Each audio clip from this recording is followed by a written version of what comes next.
Assalamualaikum warahmatullahi wabarakatuh. Alhamdulillah wassalatu wassalamu ala rasulillah nabina Muhammadin sallallahu alaihi wasallam wa ala alihi wa sahbihi wa mawala. Wa qala Allah ta'ala fil Qur'anil Karim, ittaqullaha haqqa tuqatih wa la tamutunna illa wa antum muslimun.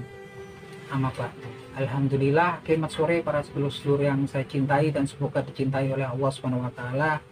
Para sedulur, jadi di Al-Qur'anul Karim, tepatnya di surat Hud ayat 45 sampai dengan ayat 47 adalah sebuah percakapan yang menarik antara Allah Subhanahu wa taala dengan Nabi Nuh alaihissalam. Yang mana sebenarnya kalau kita lihat percakapan ini sangat dalam sekali dan ada suatu keilmuan yang bisa kita pelajari darinya. Yang mana kisahnya adalah sebagai berikut percakapan antara Nabi Nuh alaihissalam dengan Allah Subhanahu wa taala. Bismillahirrahmanirrahim. Robba innabni min ahli wa inna wa'dakal haq wa anta ahkamul hakimin. Qala ya Nuh innahu laisa min ahlik innahu amalu ghairu solihin fala tas'alni ma laisa laka bihi ilmu. Inna uidtuka ang takuna minal jahilin. Robbi ini as'aluka, Robbi ini audubika an as'aluka ma laisa li bihi ilmi wa ilang takfirli wa tarhamni aku minal khosirin. Yang artinya sebagai berikut. Rob inabni min ahli. Ya Allah, ya Robku, sesungguhnya dia adalah bagian dari keluargaku. Wa inna wa'dakal haq, dan sesungguhnya aku yakin bahwasanya janjimu adalah benar. Wa anta ahkamul hakimin, dan sesungguhnya engkau adalah seadil-adil hakim. Kemudian Allah Subhanahu wa taala menjawab daripada pernyataan ataupun doa daripada Nabi Nuh alaihissalam tersebut. Qala ya Nuh, wahai Nuh, innahu laisa min ahlik, sesungguhnya dia bukan bagian dari keluargamu yang dijanjikan akan diselamatkan. Innahu amalu ghairu solihin, karena sesungguhnya dia melakukan perbuatan-perbuatan yang enggak baik. Wala tas'alni ma laisa laka bihi ilmu, maka janganlah engkau bermohon kepadaku terhadap sesuatu yang engkau tidak tahu hakikatnya, yang engkau tidak tahu ilmunya.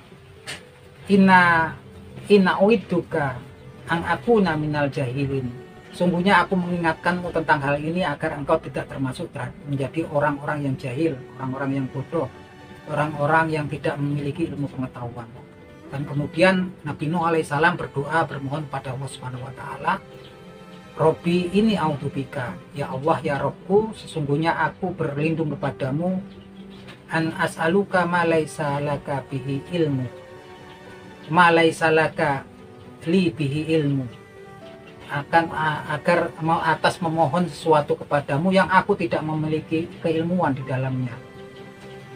Wa ilang tafirli, dan seandainya engkau tidak mengampuniku, wa tarhamni, dan juga merahmatiku, aku minal khosirin, sesungguhnya aku menjadi orang yang merugi. Jadi teman-teman, berkaitan dengan doa ini, sungguh ini adalah sebuah kisah ketika di zamannya Nabi Nuh alaihissalam, ketika Nabi Nuh membuat bahtera dan kemudian orang-orang yang beriman, orang-orang yang taat dan patuh pada Allah Subhanahu wa taala mengikuti ajarannya Nabi Nuh alaihissalam, masuk semua ke dalam bahtera atau perahu yang dibikin Nabi Nuh, dan kemudian air bah menghantam bumi, menenggelamkan seisi dunia ini. Pada waktu itu anaknya Nabi Nuh alaihissalam juga tidak mau ikut serta dalam perahu yang dibikin oleh ayahandanya. Dan pada waktu itu Nabi Nuh alaihissalam berdoa pada Allah Subhanahu wa taala agar kemudian Allah Subhanahu wa taala menyelamatkan putranya tersebut. Tapi kemudian Allah Subhanahu wa taala justru kemudian menegur Nabi Nuh alaihissalam bahwasanya putranya tersebut bukan termasuk daripada bagian daripada keluarga Nabi Nuh alaihissalam yang dijanjikan yang akan diselamatkan daripada azab banjir bandang tersebut, karena sesungguhnya dia telah melakukan perbuatan-perbuatan yang tidak baik. Dan kemudian Allah Subhanahu wa taala mengingatkan Nabi Nuh alaihissalam agar dia tidak meminta sesuatu yang dia tidak memiliki, tidak tahu hakikatnya, sehingga dia tidak menjadi bagian menjadi orang-orang yang jahil, orang-orang yang bodoh, orang-orang yang tidak memiliki ilmu pengetahuan. Dan kemudian Nabi Nuh alaihissalam menyadari kesalahannya, dan kemudian Nabi Nuh bermohon pada Allah Subhanahu wa taala, berdoa, dia bermohon agar dia berlindung pada Allah Subhanahu wa taala atas memohon sesuatu, meminta sesuatu yang dia tidak tahu hakikatnya. Karena sesungguhnya jika Allah Subhanahu wa taala tidak mengampuninya dan tidak merahmatinya, sungguhnya dia akan menjadi seorang hamba yang rugi. Nah teman-teman, ini sebuah keilmuan yang sangat dalam sekali. Artinya memang kenapa sih sebetulnya kalau doa itu kan kita sebetulnya kita bebas-bebas saja, sah-sah saja gitu kan. Kan doa itu bebas karena memang kita ciptaannya bermohon pada Allah Subhanahu wa taala.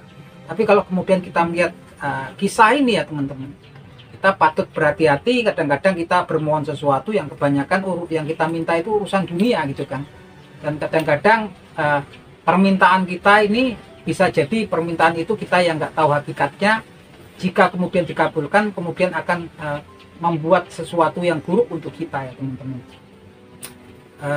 Seperti kita ingat dulu ketika di zamannya Nabi Ibrahim alaihissalam, ketika dia bermohon pada Allah Subhanahu wa taala, memohonkan ampunan terhadap ayahnya ya, yang bernama Azar, yang sampai akhir hayatnya dia masih menjadi penyembah berhala dan belum bertaubat. Di situ Nabi Ibrahim alaihissalam pun dapat teguran dari Allah Subhanahu wa taala. Begitupun ketika zamannya Nabi Muhammad alaihissalam, Nabi Muhammad SAW berdoa mohon ampunan terhadap pamannya ya Abu Talib yang meninggal dalam keadaan belum masuk Islam waktu itu. Dan kemudian Allah Subhanahu wa taala di surat At-Taubah pun mengingatkan, menegur Nabi Muhammad SAW atas permintaannya tersebut gitu kan. Artinya hal-hal yang baik pun ternyata nggak selalu kemudian benar ya gitu kan. Artinya kita perlu berhati-hati. Seperti kisah di zamannya Rasul dulu, ada seorang yang taat beribadah, yang waktu itu orang itu sebenarnya orang nggak punya, yaitu namanya Sa'labah, yang kemudian dia berminta kepada Allah, Nabi Muhammad SAW agar dia didoakan menjadi seorang yang kaya gitu kan. Karena dia meyakini kalau dia menjadi orang yang kaya, dia akan lebih taat beribadah, dia kemudian akan banyak berbuat amal soleh. Dan karena memang kemudian memaksa sampai 3 kali gitu kan, 3 kali Jumat, kemudian Nabi Muhammad SAW mendoakan si Sa'labah ini dan memberikan sepasang kambing atau domba.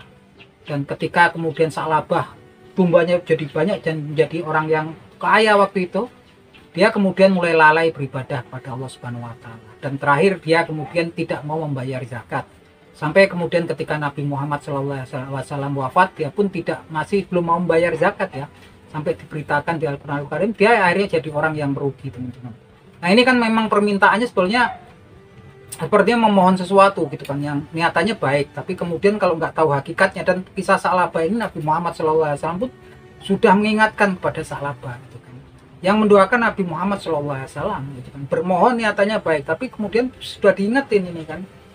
Yang utamanya sebetulnya kalau kita bermohon sesuatu ya, bermohon sesuatu seperti yang dicontohkan di Al-Quranul Karim, banyak doa-doa dari para nabi ya, yang tentunya Nabi Muhammad SAW pun banyak memberikan contoh-contoh doa baik di Al-Quranul Karim ataupun kemudian di hadis-hadisnya ya teman-teman. Artinya kadang-kadang kita berdoa sesuatu yang kemudian kita nggak tahu hakikatnya, yang justru kemudian bisa menjerumuskan kita gitu kan. Seperti kalau kemudian di Al-Quranul Karim, salah satu contohnya adalah kemudian permintaannya Azazil atau iblis. Azazil ini bermohon pada Allah Subhanahu wa taala yang sebetulnya dia nggak tahu hakikatnya, yaitu doanya dia bermohon pada Allah Subhanahu wa taala agar diberi umur panjang gitu kan, sampai dia umur panjang sampai dia itu matinya di yaumil kiamah nanti kan. Dia bermohon pada Allah Subhanahu wa taala yang diabadikan di Al-Quranul Karim sebagai berikut. Robbi angzirni ilal yaumil kiamah la ahtani zurriyatahu ila qaliya. Ya Allah, ya Tuhan, ya Robku, angzirni ilal yaumil kiamah, beri tangguh aku umurku panjang sampai yaumil kiamah, maka aku sesatkan anak keturunannya makhluk ciptaanmu ini kecuali sedikit. Ini permohonan yang seakan-akan kalau orang nggak tahu nih, nggak mati-mati orang yang sakti gitu kan, padahal dia nggak tahu hakikatnya. Dan Allah Subhanahu wa taala mengabulkan ya doanya si Azazil ini. Innaka minal munzorin, sungguh engkau termasuk orang-orang yang aku tangguhkan. Tapi sesungguhnya dia nggak tahu hakikatnya gitu kan. Ketika dia bermohon usia yang panjang, kemudian dia berbuat dosa yang menyeret anak keturunan manusia, bahkan anak keturunan dia sendiri akan masuk ke dalam neraka, bukan dia sendiri gitu kan. Yang terkena ini akhirnya banyak manusia anak keturunannya Nabi Adam yang digoda oleh dia, dan anak keturunan iblis sendiri yang telah dihasut oleh dia untuk kemudian menyesatkan manusia.